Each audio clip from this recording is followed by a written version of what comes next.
ሽፍን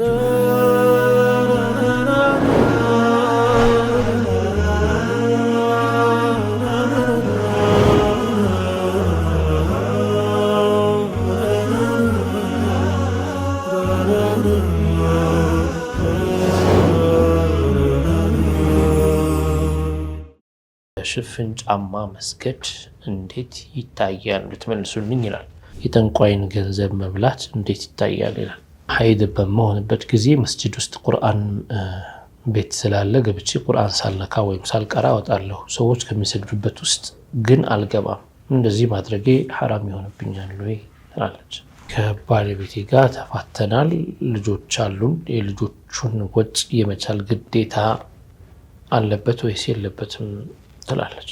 አንድ እንስሳ ነበረኝና ለሆነ ጉዳይ ነይቼበት ነበረ። ግን ያንን እንስሳ አሁን ሽጬ በሌላ እንስሳ ለውጬ የምፈልገውን ነገር ለምፈልገው ንያ ማዋል እችላለሁ ወይ ይላል። አባቴ ብዙ ጊዜ በሆነውም ባልሆነውም ነገር ይረግመኛል። እኔም አንድ ቀን ሲረግመኝ በቃ ከምትረግመኝ ባናወራ አልኩት። ይሄ እንዴት ይታያል ይላል። بسم الله الرحمن الرحيم الحمد لله وصلى الله وسلم على رسول الله وعلى آله وصحبه ومن والاه وديت كبرات سنة تلفزيون يديك بروجرام تكتاتشن أو ديك برنامجين تلمدوا ونجمرال اسك برنامجين بتاع مدرسة براتشون كويو مركب بيتحمل الله إن شاء الله. السلام عليكم. وعليكم السلام ورحمة الله. أمان ناتشو. الحمد لله نيت ناتشو. الحمد لله. ኢንሻአላህ ዛሬ የተለያዩ ጥያቄዎች አሉ እናቀርባችኋለን። ወደ መጀመሪያው ጥያቄ ስናልፍ በ0701 መጨረሻው 75 የተላከልን ነው። ሰላም አለይኩም፣ አንድ ጥያቄ ነበረኝ። በሽፍን ጫማ መስገድ እንዴት ይታያል ልትመልሱልኝ ይላል። አልሐምዱሊላህ ወሰላቱ ወሰላሙ ዐላ ረሱሊላህ ወዐላ አሊሂ ወሰህቢሂ ወመን ዋላህ أما بعد فأسأل الله تعالى أن يجعل نياتنا خالصة لوجهه الكريم وأن يوفقنا لما يحبه ويرضاه وأن يرزقنا حسن النية إنه على كل شيء قدير. أما أدرجو مسكرنا اسم الكتو يا نبياتنا صلى الله عليه وسلم خف لبسوا عند سجدوا ከነ ጫማ ያው ኹፍ ምንለው አንዳንዴ ለብቻው ተደርጎ ሊኬድ ይቻላል። ሌላ ጊዜ ከስርም ደግሞ ክፍት ጫማ ነገር ናዓል ነገር ሊጨመርበትም ይችላልና በኹፋቸው ያበሱ ይሰግዱ እንደነበር ሐዲሶች ላይ መጥተዋል። ሌላም ደግሞ ሶሉ ፊ ኒዓሊኩም የሚልም ይሄን አስመልክቶ የመጣም ሐዲስም አለ።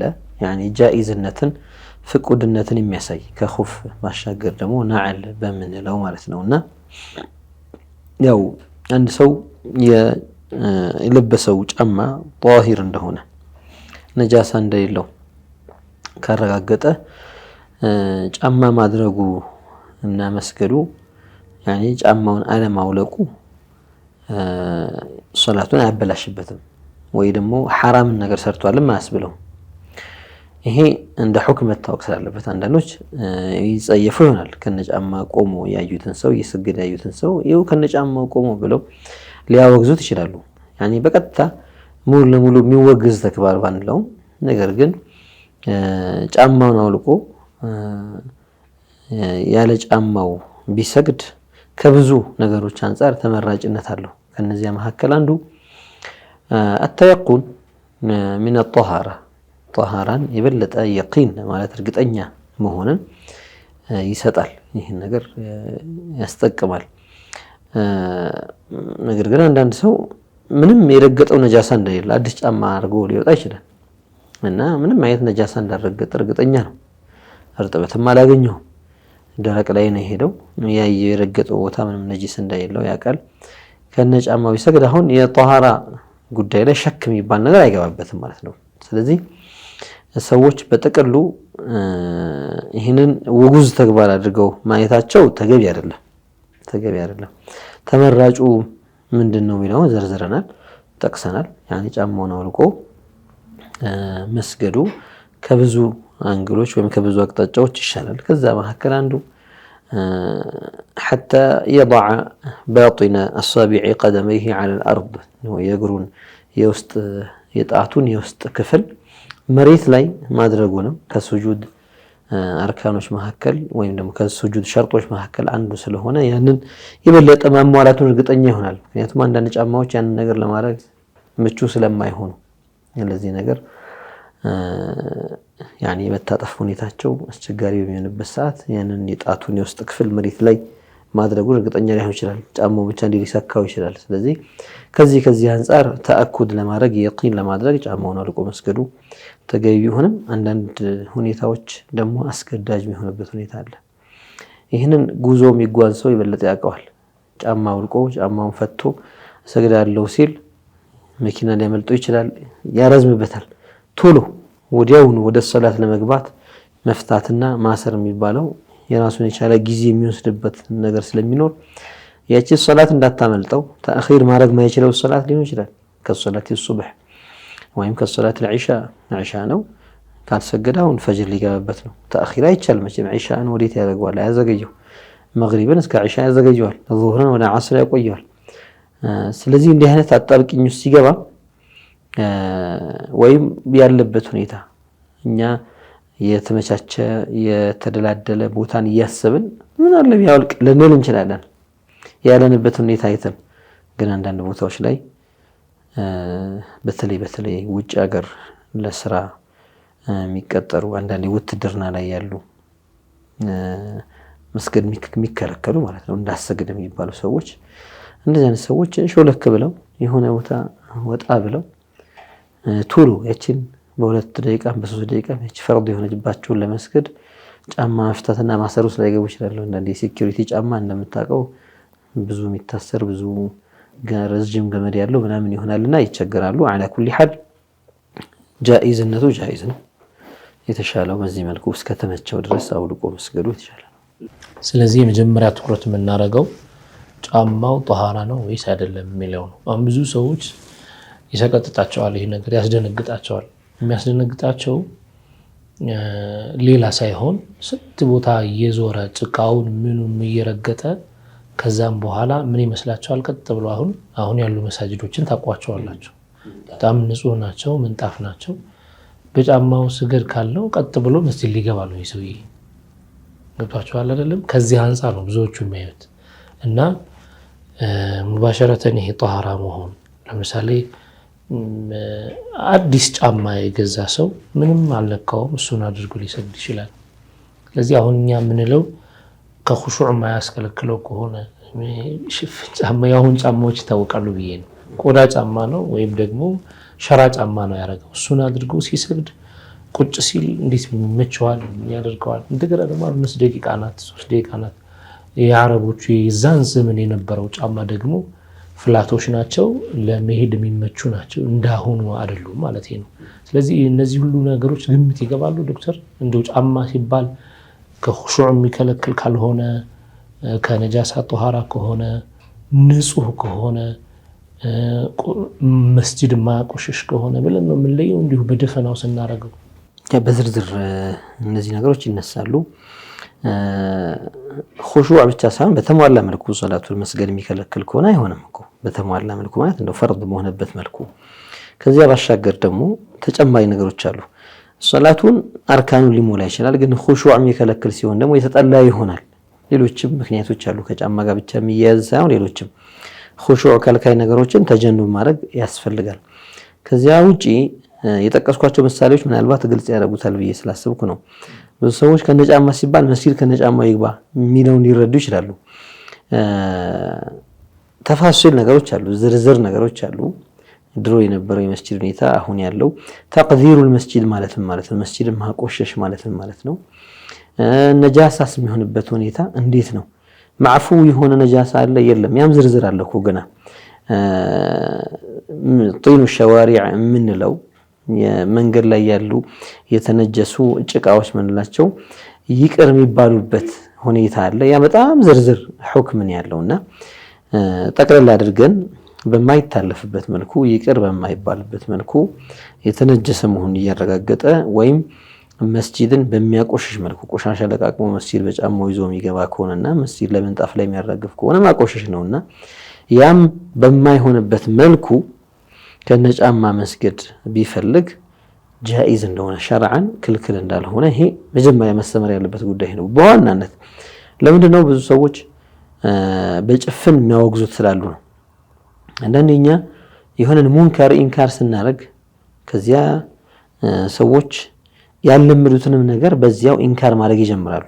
ማውገዝ ተጀምሮ የለ መጥፎን ነገር ድንበር ሳናልፍ ነው ማውገዝ ያለብን። የሆኑ ሐላቸውን በዓቂዳቸው ምክንያት ማንወዳቸው ሰዎች ይኖራሉ። አንወዳቸውም። ለምን? ዓቂዳቸው የሚሰሩት ስራ የሚያስወድዳቸው ሳይሆን የሚያስጠላቸው ነው።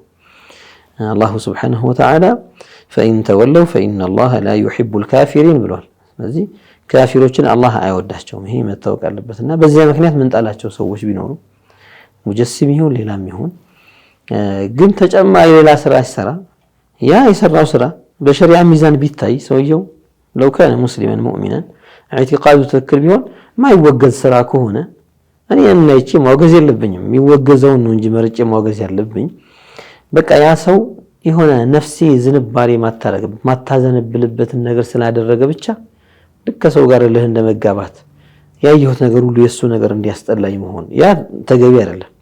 ስለዚህ ስናወግዝም በቅጡ ስተት ነው ስንልም በሸሪዓን መሰረት አድርገን ይጠላል ስንልም እኛ እኮ መጥላት ያለብን ሸሪዓው የጠላውን ነገር ነው።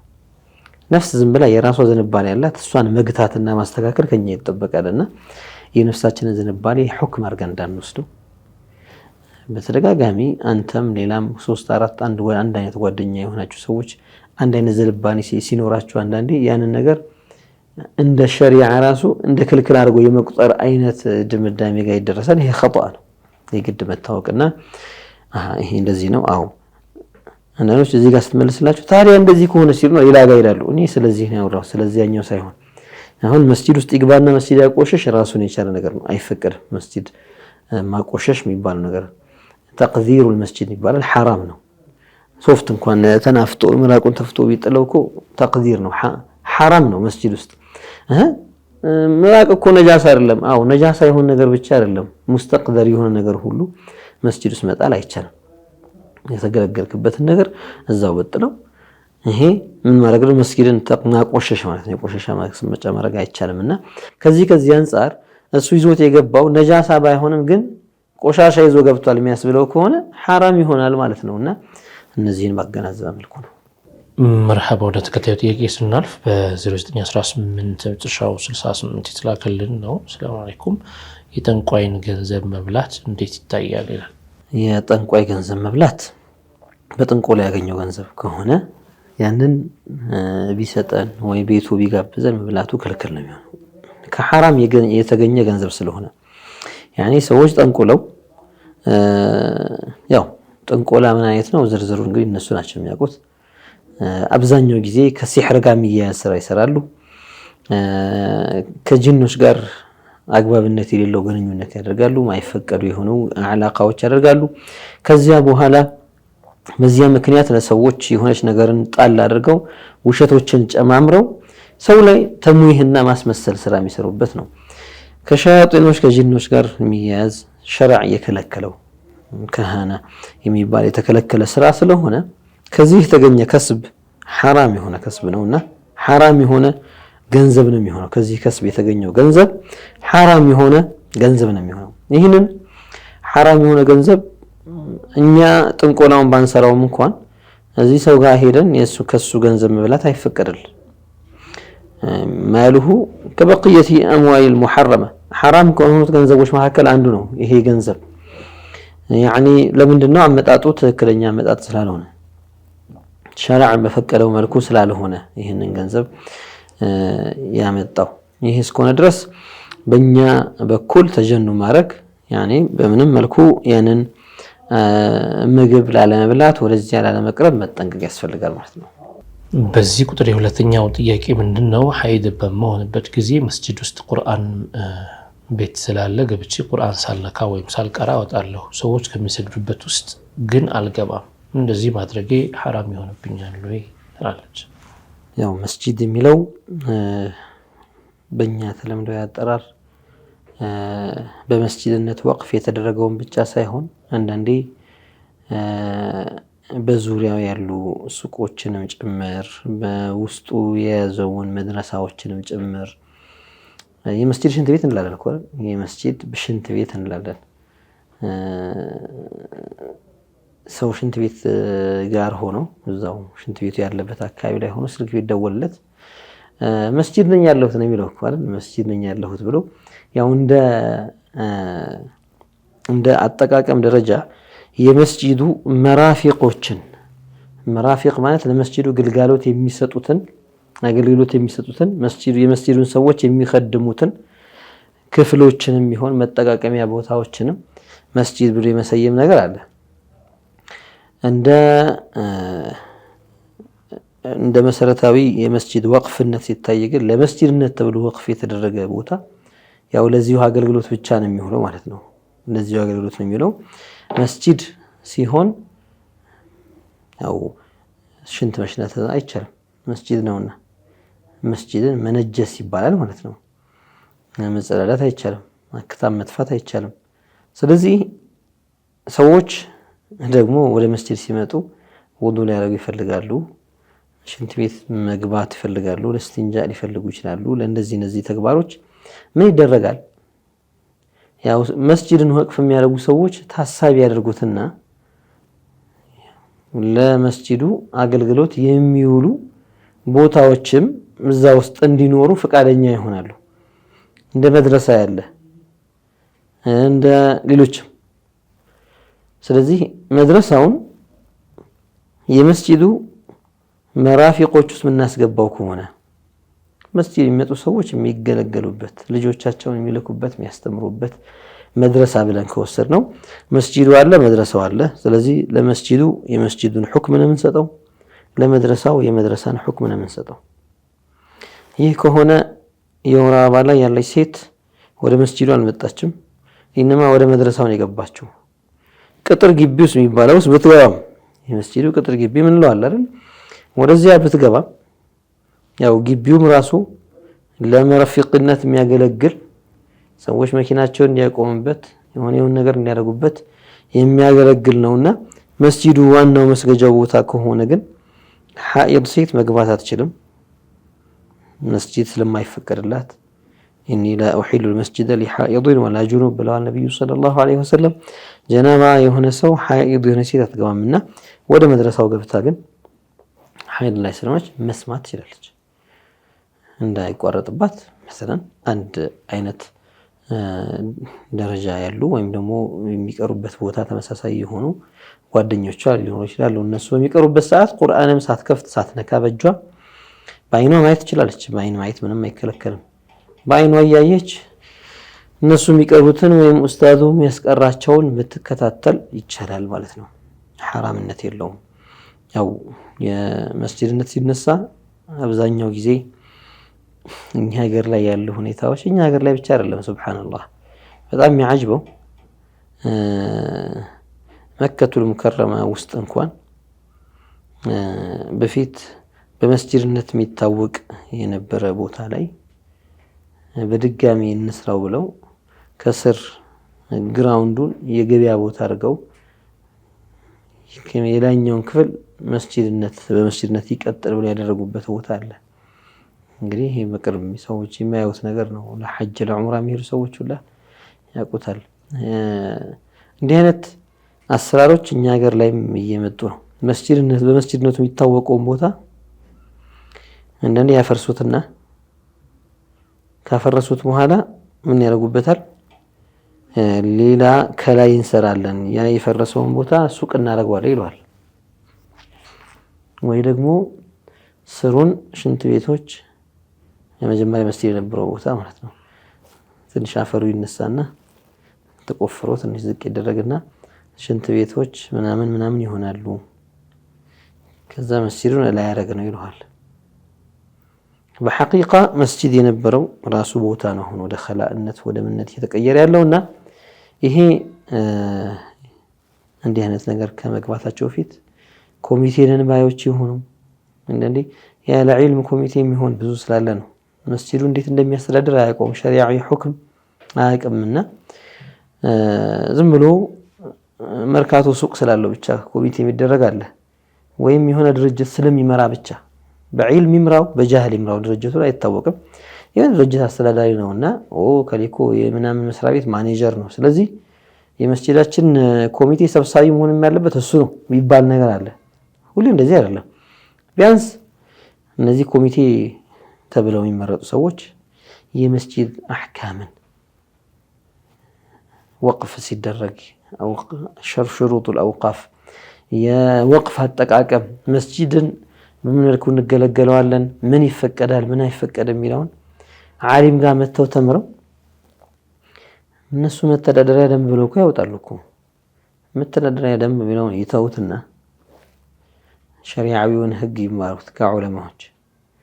እነሱ አዲስ ነገር ከሚፈለስፉ እንዲህ ለሚለን ሰው እንዲህ እንለዋለን፣ እንደዚህ ለዚህ ይሄ ነው አስተዳደሩ እንዲህ ነው የሚለውን ነገር በዚህ ጉዳይ ከሚጨነቁ ዓሊም ጋር ሄደው ዓሊሞቹን ከይፈ ኑዲሩ ልመስጂድ መስጂድ እንዴት ነው የሚተዳደረው፣ ወመን ለሁ አሐቅየቱ ፊል መስጂድ የመስጂድነት የማስተዳደር ሐቅ ያለውስ ማን ነው?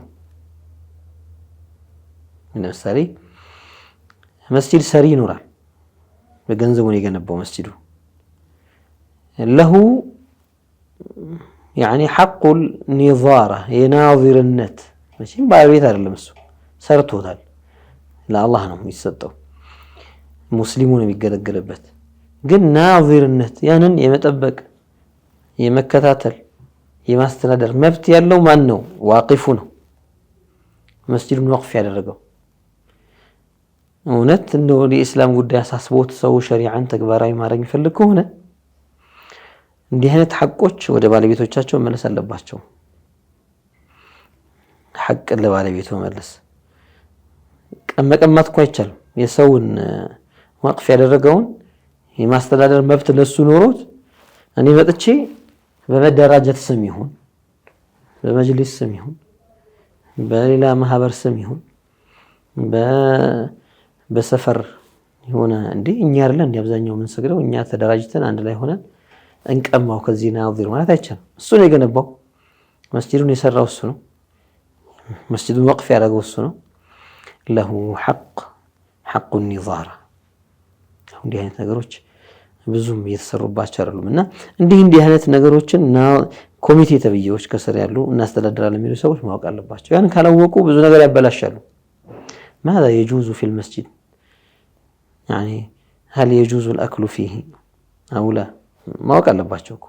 መስጂድ ውስጥ መብላት ይቻላል አይቻልም? አንዳንዶች መጡና ሐራም ነው መብላት ይላሉ። ወለዒያዙ ቢላህ። መስጂድ ውስጥ መተኛት ይቻላል ወይስ አይቻልም? ሁክም መማር አለባቸው። መስጂድ ውስጥ ዕቃ ማስቀመጥ ይቻላል ወይስ አይቻልም? አንዳንዶች እንደግላቸው ቤት እኮ የሆነች ክፍል የኻዲም ክፍል የዘበኛ ክፍል ምናምን ተብሎ እኮ ዕቃቸውን እያመጡ እኮ የሚያስቀምጡ አሉ። መስጂዱ ጥግ ያለ አንድ ቦታ ነው፣ እዛው የመስጂዱ ክፍል ነው። እንደው ኻዲሙ እንዲተኛ ብለው እንደው እንዳይረብሽ ብሎ ጋርደውለት ነው መሰለኝ እዛ ክፍል አምጥተው ሰዎች ዕቃ የሚያስቀምጡ አሉ። ماذا عليهم ምን ተረቱብ ይሆንባቸዋል? ዕቃውን እዛ አስቀምጠው ሳምንት ወር ቆይተው አመት በቃ ግዴለም እዛ አስቀምጫዋል ይላል። ስቶሩ ማእሙን ነው። እና እንዲህ አይነት ሁክሞች አሉ በጣም ዝርዝር ይሆኑ። እነዚህ መስጂድ እናስተዳድራለን የሚሉ ሰዎች ነሲሐችን ለእንዲህ አይነት ሰዎች ወደ ዓሊሞች ነውና ተማሩ፣ ጠይቁ። በዓሊም በኩልም አካባቢያችሁ ላይ ያሉትን ናዚርም ይሁን ሐቁን እንዲያውቀው አስተዳዳሪም ይሁን በናዚሩ በኩል የተሾመ ሰው ካለም ቅድሚያ ስለሚሰጠው በሱ በኩል የተሾመ ሰው ካለም ዝም ብሎ ሀብታም ነው ይላከኝ ብሎ ዝም ብሎ እንደልቡ መሆን ሳይሆን ما هو حكم الشرع من ماذا يجوز لي وماذا لا يجوز لي ተው ለማለት አርጉ ለማለት መቼም ናዚር ሲሆን መስጂዱን ዘግቶ አንድ ሳምንት በቃ ዛይ ሰሞኑን ደስ አላለኝ ሊል እኮ አይደለም እኮ ይሄ አይደለም ኒዛራ ሐቁ ኒዛራ እንደዛ አይደለም። ናዚር በየትኛው መልኩ ስልጣን ቢሰጥ መስጂድ ዘግቶ مثلا የሴቶች መስጊድ አሁን አገልግሎት መስጠት አቁሟል። ሴቶች መስጂዳቸውን ዘግተው ቆልፎ ቁልፍ የሚያዝ ከሆነ ይሄ እኮ ስልጣን አይደለም እኮ ከሸርዕ ጋር የሚጣረስ ነው። ያኒ መስጂድን ክፍት አድርጎ ለሰዎች እንዲገለገሉበትና የሚጎሉ ነገሮች ካሉ ለማሟላት ነው የናዚር የኻዲም የመስኡል የኢዳራ አስተዳደር የምትለው እዛ ያለው የተድሪስ የተዓሊም ሁኔታ ለማሳለጥ ያኒ አንዳንድ ሽቅድድም ሊመጣ ይችላል። አህሉል ሐቅ ሆነው እንኳን እኮ ነፍስ ደግሞ የምትባል ነገር ስላለች እኔ ካልሆንኩኝ የሚል እኮ ይኖራል እኮ ሚንበሩ ጋር እኔ ማስተምረው ሊል ይችላል። እነዚህ ነገሮችን ስርዓት ለማዝያዝ ማን ይሁን እዛ ቦታ ላይ የሚያስተዳድረው ሲባል ናዚሩ ይሁን ተባለ እንጂ አንተ ዋቂፍ ነህና በቃ በረመዳን ደርስ የለም ብለህ የምትዘጋበት አይደለም። በረመዳን ሶላት ተራዊህ የለም ብለህ የምትዘጋበት ወይ ደግሞ ሴቶች መስጊድ ይዘጋ ብለህ የምትዘጋበት ስልጣንም ሸርዓንም የለህም፣ በየትኛው መልኩ የለህም። ይሄ አሁን በጣም በሚያሳዝን መልኩ እያየ ነው ሙማረሳ ሲደረግ እያየ ነው ያለነው ነው። ሰዎች የሩቅ ነገር የማይሆን ነገር እንደው ከሆነ ብለን የምናወራ ይመስላቸው ይኖራሉ። ግን ዋቂዑ እንዲህ አይነት ነገሮች አሉ። ትንሽ መስጂድ ላይ ስልጣን አለን ብለው አንዳንዱ ስልጣንም የለውም እኮ ሐቂቀተን እነዚያ ነገር መብቱም የማስተዳደር ስልጣንም ሸርዓን የለውም መቀማት ስለማይቻል የሆኑ ሰዎች ተጋግዘው አንድ ላይ ሆነው መሬት ከመሬታቸው ቆርጠው እንጨት አዋጥተው ቆርቆሮ ገዝተው አናጺ ቀጥረው አሰሩት። የትኛውም አካል ከኋላ መጥቶ እኔ ይህን መስጂድ ላስተዳድርላችሁ ማለት አይችልም፣ ወይም እኔ ሰው ልምረጥላችሁና ያስተዳድራችሁ ማለት አይቻልም።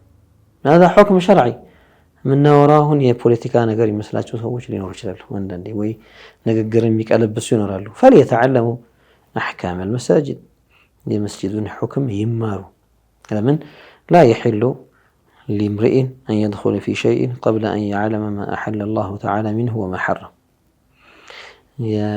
ደስ ይለው ይችላል አንዳንድ ሰው ኮሚቴ ሲደረግ ስላመኑት ደስ ይለው ይችላል። ፈላጭ ቆራጭ ስለሆነ ደስ የሚለው ይኖራል።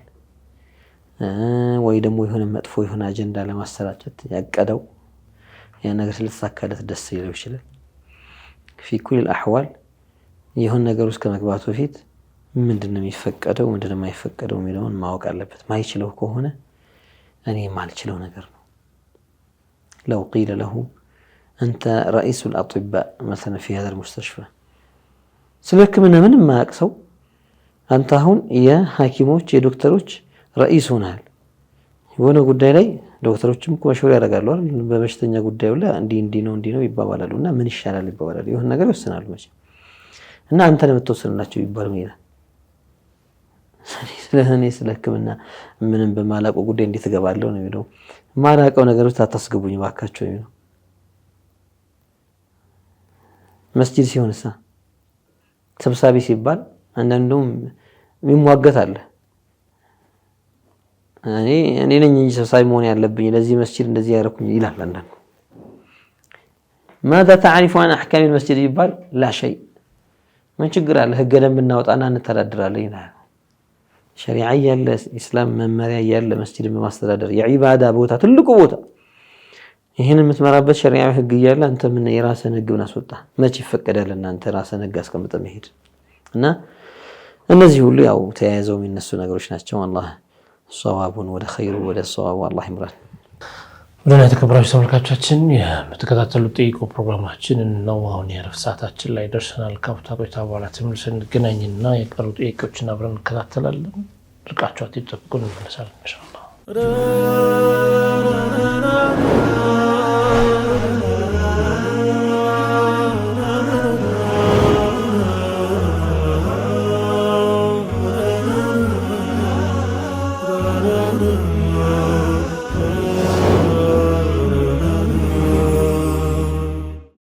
ሰላም ተመልካቾቻችን የምትከታተሉት ጠይቁ ፕሮግራማችን እናንተ ጥያቄ ያስተናግድን ነው። አሁንም አብራችሁን ቆዩ ኢንሻአላህ።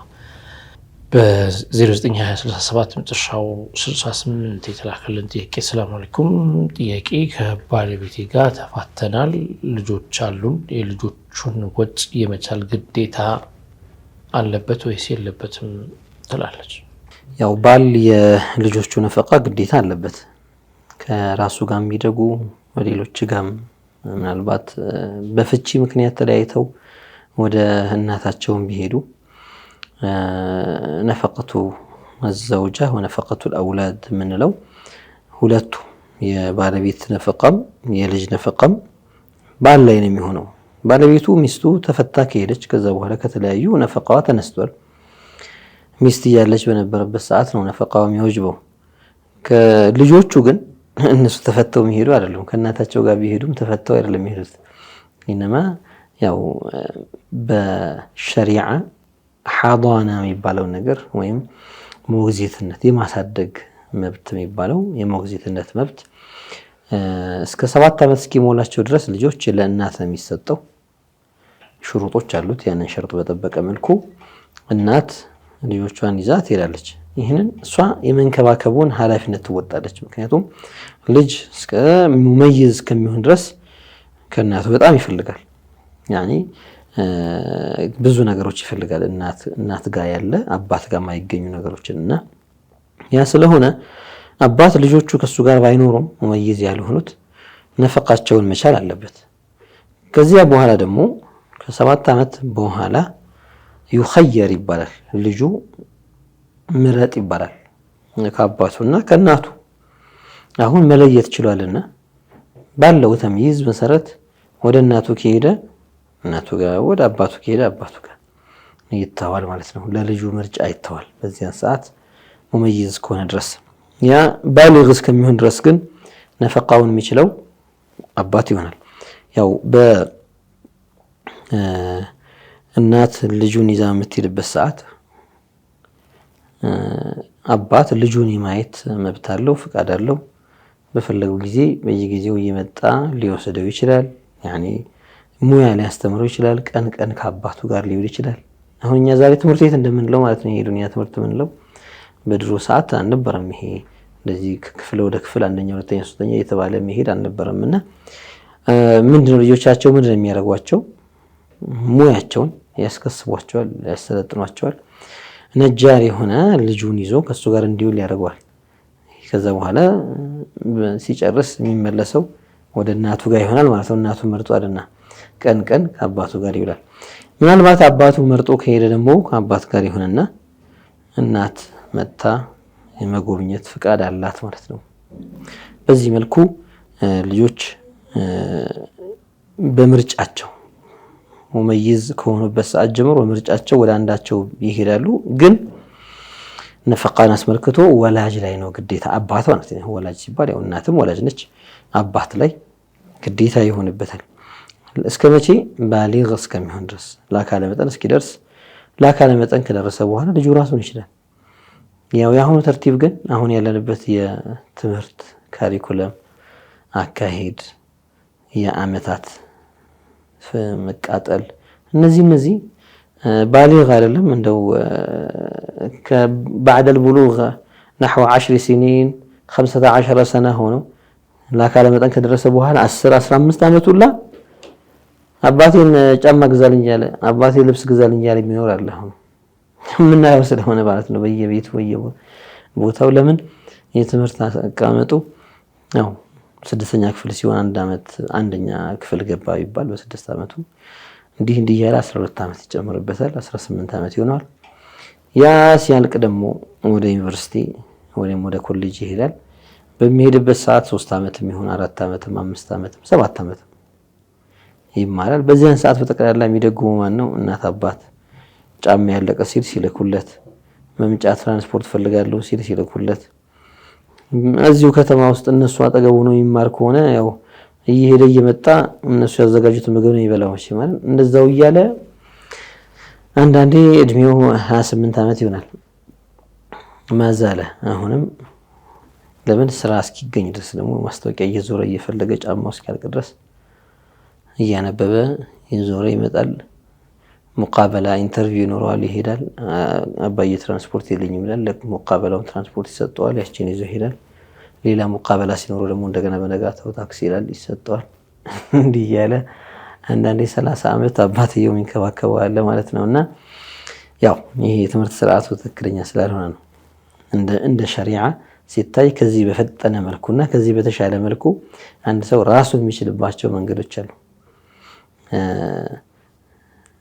እና ያ ስርዓት በዛ መልኩ በትክክል ቢኬድ ልጅ እንደተባለው ባሊግ ሲሆን ለአካለ መጠን ሲደርስ ራሱን ይችላል። እዛ ነው ቅድም ያነሳኋት ነጥብ። ባልና ሚስት ቢለያዩ ልጅ እናቴ ጋር ነው ሆነው ብሎ ቢሄድ እንኳን ቀን ቀን ከአባቱ ጋር ይዋል ይላሉ ዑለማዎች። ምን ያስተምረው? አባቱ ሙያ ያስተምረው። ሙያዊ ነገሮች ሙያ ሲባል እኮ አይነተ ብዙ ነው። ህንድስናም እኮ ሙያ። ድሮ የስነ ህንጻ ተመራማሪዎች ብዙ ህንጻዎችን እስካሁን ድረስ አጂብ የሚባሉ ህንጻዎችን የገነቡ በየትኛው ዩኒቨርሲቲ ገብተው የተመረቁ አይደሉም። ኢነማ በኹብራና በልምድ አላህ በሰጣቸው ተሰጥኦ ያንን እያዳበሩት ሄደው ነው። ያው ልምድ ነው አሁን ተጠራቅሞ በካሪኩለም ውስጥ ገብቶ መናሂጅ ተዘጋጅቶለት በዚህ ዓመት ይችን ያክል እንጨርስላቸው፣ በዚህ ዓመት ይሄን ያክል፣ በዚህ ዓመት ይሄን ያክል እንጨርስላቸው ተብሎ ምህንድስና ተብሎ ካምፓስ ገብቶ ዩኒቨርሲቲ ገብቶ ይመጣ። طيب የጤና የህክምና ጉዳይም ቢባል ሐኪም አልነበረም ድሮ አይባልም። ከዩኒቨርሲቲዎች በፊት ሐኪም አልነበረም አይባልም ነበር። ከዩኒቨርሲቲዎች በፊት በጣም ኸቢር የሆኑ አጥባዎች ነበሩ። እንዴት ነበረ? ይወራረሳል። የትምህርት አካሄድ አለ። ያንን ከልጅነቱ ጀምሮ ይማረዋል፣ ያዳብረዋል። ሌላ ነገር ላይ ጊዜውን እያቃጠለ ባለቀ ሰዓት ኢትቃን ማያረገው ሙያ ውስጥ አስገብተው ለሱ ደግሞ ስራ ፍለጋ እንደገና ከሚሮጥ እድሜውን በትክክል የሚጠቀምበት አይነት የስራ የክህሎት የእውቀት የሚያዳብርበት የሚከስብበት ቦታ ሲሆን ልጅ ለአካለ መጠን ሲደርስ አንዳንዶች ገና ለአካለ መጠን ሳይደርሱ ገንዘብ የሚያገኙ አሉ። አባታቸው አቅድ ያደርግላቸዋል፣ ይውል ይዋዋላቸዋል፣ ደሞዝ ይቀበልላቸዋል። አሊያም ደግሞ ሰርተው እንዲሸጡ ያኔ መስራቱ ሙያው እጃቸው ላይ ያለ ውሉ ጋር ሲመጣ በሻፊዒ መዝሀብ አባት ይዋዋልላቸዋል። በዚህ መልኩ ገንዘባቸውን እያከማቸላቸው ከዚያ በኋላ ይጀረባሉ። ለአካለ መጠን ከደረሱ በኋላ ወብተሉ ለየታማ አምዋለሁም ይባላል። ገንዘብ ትንሽ እስኪ እንዴት ነው የሚሸጠው? የሚገዛው ዋጋውን አውቆ አጣርቶ ይገዛል። አይበላም፣ አይሞኝም፣ አይታለልም፣ ራሱን ያውቃል። ያ ነገር ሲሆን ኹዝ ማለከ ይባላል። እና እንዲህ ነው እስልምና ራስን የማስቻል ሁሉም ራሱን እየቻለ በጥንካሬ የሚሄድበትን መንገድ ያመቻቸ ዲን ነው። አልሐምዱሊላህ። በ09243538 የተላከልን ጥያቄ ምንድነው የሚለው አንድ እንስሳ ነበረኝና ለሆነ ጉዳይ ነይቼበት ነበረ። ግን ያንን እንስሳ አሁን ሽጬ በሌላ እንስሳ ለውጬ የምፈልገውን ነገር ለምፈልገው ንያ መዋል እችላለሁ ወይ ይላል። አንድ ሰው የሆነን ንያ ያደረገበት በተዓይን ንያ ያደረገበት ነገር ካለ በንያ ደረጃ ንያን መቀየር ምን ችግር የለም። ስለዚህ በውስጡ ኢንሻአላህ ይሄን ነገር ለዚህ ነገር አውለዋለሁ ብሎ ሊለይት ይችላል። ከዛ በኋላ ደግሞ የራ እነ غيره احسن منه ሊያስብ ይችላል። ይሄን ከማረገው ሌላውን ባረገው ይሻላል ብሎ ሐሳብ ሊቀየር ይችላል። በሐሳብ ደረጃ እስካለ ድረስ ነዝር ደረጃ እስካለ ድረስ በስለት ወይ ደግሞ ለሰዎች በሚገባ ቃል ያው አህድን መጠበቅ በሚለው እዛ ደረጃ እስካለ ድረስ ፊ ንየቲ በውስጡ ላይ ያለ ንያ እስከሆነ ድረስ እኛ ሁሌም እንዲህ አይነት ያኒ ኸይር ስናስብ ያችን ነገር ለእንትና ባደረኳት ብለን እናስባለን እኮ። ይሄን ነገር ቆይ ለእንትና ሰጠዋለሁ ወይም ደግሞ ይሄን ነገር ለመስጂድ ሰጣለሁ፣ ይሄን ለመርከዝ ሰጣለሁ ብለን ውስጣችን ሊለይት ይችላል። ከጊዜ በኋላ ደግሞ ሐሳብ ሊቀየር ይችላል። አይ እንዲህ አይነት ነገር እንደው ከምሰጠው እንትን ጋር አብሮ ላይ ሄድ ይችላል፣ እንደው የተሻለ ነገር ባደርገው ጥሩ ነው። ስለዚህ ልሽጠውና በሱ በማገኘው ገንዘብ ሌላ ነገር ገዝቼ ከብት ሊሆን ይችላል፣ እንስሳ ሊሆን ይችላል። مثلا ያንን ከብት ይሄን ከማቀርብ ይሄን ሽጬው በማገኘው ገንዘብ ሌላ ጥጃ ይዤ ከመሄድ ጥሩ ሙክት ይዞ ሲሄድ ደስ ይላል ሊል ይችላል። ለምሳሌ ለመውሊድ የነየተው ሊሆን ይችላል። በውስጡ ቆይ ኢንሻአላህ ይሄንን ጥጃ ትንሽ አድግ ይበልና ለመውሊድ አደርገዋለሁ ብሎ በውስጡ ነይቷል። ትንሽ ቆይቶ ደግሞ ሲያስበው እንደው ጥጃውን ይዤ ከመሄድ እንደው አነስ ይላልና እንደው በእይታም ቢሆን አይነቱን ቀይረው ይሄን ልሽጠውና ደህና ብር ጨምሬ ደህና ኮርማ ልግዛ ሊል ይችላል። ወይ ደግሞ ከጥጃ ወደ በግ ልምጣና የሚያማምሩ 2 በጎች ኢንሻአላህ ገዝቼ ይዤ እሄዳለሁ ብሎ ሊነይት ይችላል። ይቻላል፣ ምንም ችግር የለው። ያው ጥያቄ ላይ መቼም አንዳንድ ሰዎች በውስጣቸው የሚያስቀሯቸው የጥያቄ ክፍሎች ሊኖሩ ስለሚችሉ ነው እኛ አንዳንዴ ጨማምረን ምን መልሰው ይሄም ከሆነ በዚያው እንዲሄድላቸው። ነዝር ደረጃ ከደረሰ مثلا ሊላሂ ዐለየ ብሎ የሆነ ነገር ነዝር አደረገ። ይህንን ጥጃ ለመውሊድ ለነብዩ ሰለላሁ ዐለይሂ ወሰለም መውሊድ ላበረክተው ሰደቃ ላደረግና ሰው ላበላ ኢጥዓም ነው አይደል? ኢጥዓም ነዝር ይቀበላል ማብላት። ወይም ይህንን ጥጃ ለመርከዝ ዒልሙ ዲን የሚማሩ ضروريات علم الدين የሚማሩ ሰዎች አሉ። እነሱ ለተማሪዎች አርጄ ላበላው ብሎ ተሳለ። ነዝር ደረጃ ከደረሰ መሙላት ግድ ይሆናል። የነዝር ደረጃ ካልደረሰ ግን የውስጥ ንያ ከሆነ ንያ ብቻ ከሆነ ንያ በንያ ሊቀየር ይችላል። አንዱን ያሰበውን በሌላ ሊተካው ይችላል። ወዕድ ከገባ በሆኑ ሰዎች ፊት በቃ ይሄን ነገር ለእናንተ ልሰጣችሁ ቃል ገብቻለሁ ካለ ኢነል ዐህደ ካነ መስኡላ ነውና ያንን ቃሉን መሙላት ተገቢ ይሆናል። ምናልባት ለነሱም ይነግራቸዋል ይሄን ከምሰጣችሁ ይልቅ ይሄንን ሽጬው የተሻለ ነገር አድርጌ ለእናንተ ማበርከት ፈልጌያለሁ ብሎ ነግሯቸው ፍቃደኛ ደስተኛ ሆነው ያንን ቃል መሻር በማይባልበት መልኩ እንዲያውም የተሻለ ነገር ለማድረግ በሚል ሊቀየረው ይችላል። ስለዚህ እዚህ ጋር ሰዎች በእኛ ሀገር አረዳድ በተለይ ነይት ሲባል ኢንሻአላህ እንደዚህ አደርጋለሁ ሲል ሙባሸረተን አእምሮ ወደ ነዝር ነው የሚሄደው። ብዙ ጊዜ ነይቱ ምናምን ሲባል ኢንሻአላህ ነገ ቀጣይ ዓመት እንደዚህ ሐጃ ይወጣልኝ እንደዚህ ከተሳካልኝ እንደዚህ አደርጋለሁ ይላል። ግን ይህንን ራሳቸውን ይህን የሚጠሩት ንያ ብለው ነው። ስለዚህ አሁን ንያቸውን እንዲያስተካክሉ ነው እኛ የምንለው። ንያ ሲሆን መነየት ሲሆን ለሆነ ነገር አስቦ ይህን አደርጋለሁ ማለት ነው። ነዝር ሲሆን ደግሞ እንዴት ነው የሚለዩት?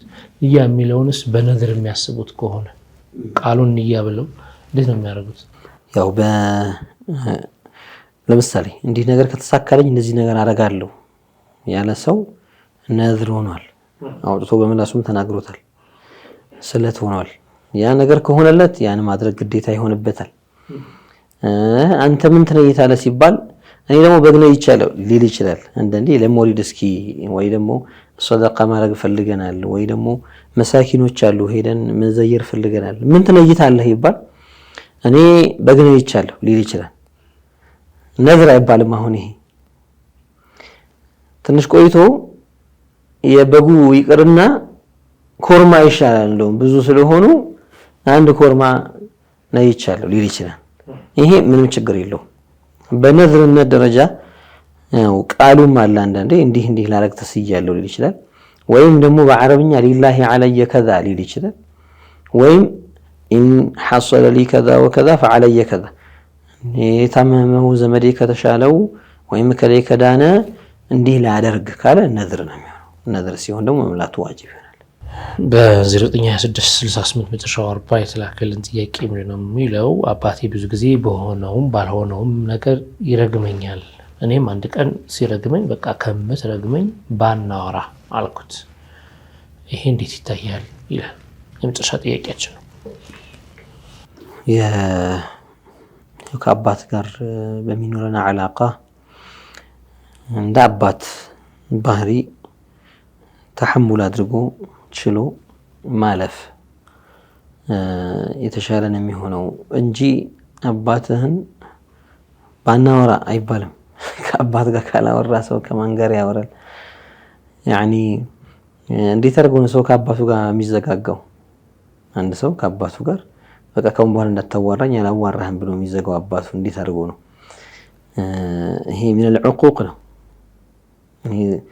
የሱ መራገምና በሱ በኩል ያለው ስተት እኛኮ እርግማኑ እየወደድንለት አይደለም ጥሩ ያልነው አይደለም። ነገር ግን ምንም ቢያደርግ በእኛ በኩል ያለው የአባትነት ሐቁ አይቀርምና እኛ ላይ ያለብን ይህንን ሐቁን ለማክበርና ለመጠበቅ በጣም ከባድ ጥንቃቄ አድርገን ነው መሄድ ያለብን። የአባትነት ሐቅ ትልቅነቱ ምንም ኢህሳን ባያደርጉልህ እንኳን ይላሉ ልጁን ከወለዱት በኋላ እንኳን ቢተውት እንደው ድርጅቶች አንስተው አሳደጉት። የእርዳታ ድርጅት ለህፃናት እንክብካቤ የሚያደርጉ የሚባል ብዙ አለ አይደል? እንደው ወስደው አሳደጉት፣ እንደው ተንከባከቡት፣ አደገ። ከዛ በኋላ እናቱን ያውቃታል፣ አባቱን ያውቀዋል። እናንተ ልጅ ሆኜ ምንም አላረጋችሁልኝም፣ ህፃን ሆኜ እናንተ ጥላችሁኝ ነበር፣ አላሳደጋችሁኝም፣ ሐቅ የላችሁ ማለት አይችልም።